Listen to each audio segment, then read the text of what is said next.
সুমিতাদি সহ উপস্থিত সকলকে আন্তরিক শ্রদ্ধা। অন্যলেখ একটি অন্য ধরনের পত্রিকা। আজকে অনুবাদ চর্চা নিয়ে একটি সংখ্যা প্রকাশিত হলো। আমি এই বিষয়ে প্রায় কিছুই বলবো না।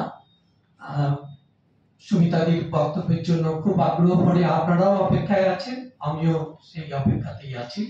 শুধু বলার, অন্যলেখ একটি অন্য ধরনের পত্রিকা। তারা বলেছেন চিন্তনে ভাবনায় সমস্ত কিছুতে অন্যরকম। আকারে প্রকারে দিক থেকেও দেখতে গেলে লিটল ম্যাগাজিন যেরকম হওয়া উচিত তার থেকে যেন একটু ভিন্নতর।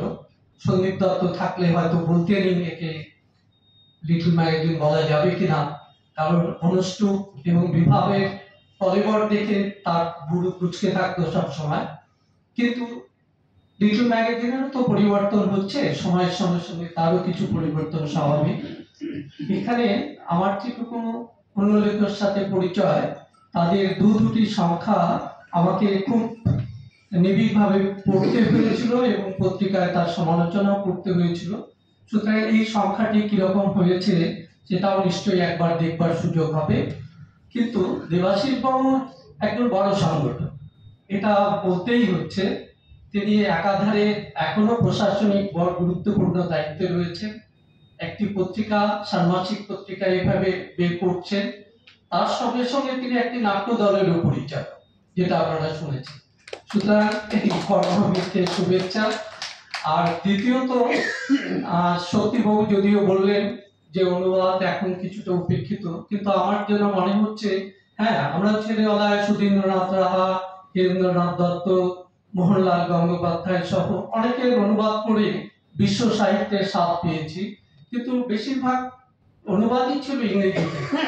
এখন কিন্তু আমার যেটা চোখে পড়ছে যে অনেকেই মূল ভাষা থেকে কাজ করছে। শ্যামল কুমার গঙ্গোপাধ্যায় থেকে তরুণ ঘটক, এরকম আরো অনেক নাম করা যাবে, পলাশপত্র, এরকম অনেকেই মূল ভাষা থেকে অনুবাদে নেমে এসছে, কাজ হচ্ছে।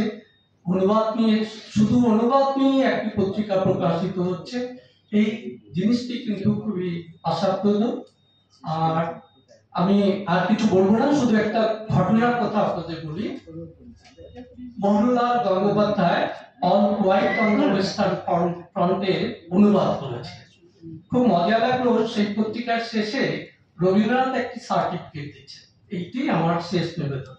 জুলাই 9, 1932 উত্তরায়ণ থেকে রবীন্দ্রনাথ লিখছেন all quiet on the western front, Mohanlal Gangopadhyay করা, এবং ওই নামেই উনি লিখেছিলেন।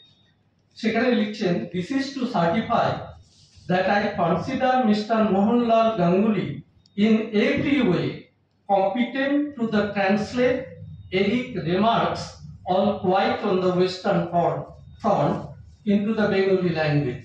Mr. Ganguly is a gifted young writer possessing a fine command over Bengali language. এই সার্টিফিকেট নিয়ে একটি অনুদিত গ্রন্থ প্রকাশিত হচ্ছে। আর অনুপবাবু যেটা বলেছেন, আমরা নাটকের ক্ষেত্রে দেখেছি, সেটা অনুবাদ বলবো না, বেশিরভাগ ক্ষেত্রে রূপান্তরিত হয়েছে, অ্যাডাপ্টেড হয়েছে।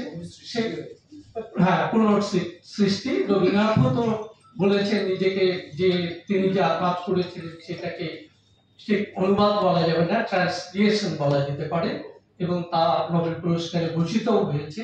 সেদিক থেকে অন্যলেখের এই প্রচেষ্টা সফল হোক, সহায়ক হোক, বাংলা ভাষা এবং সাহিত্য আরো সমৃদ্ধ হোক। আপনাদের সকলকে আবারও আন্তরিক ধন্যবাদ এবং নমস্কার।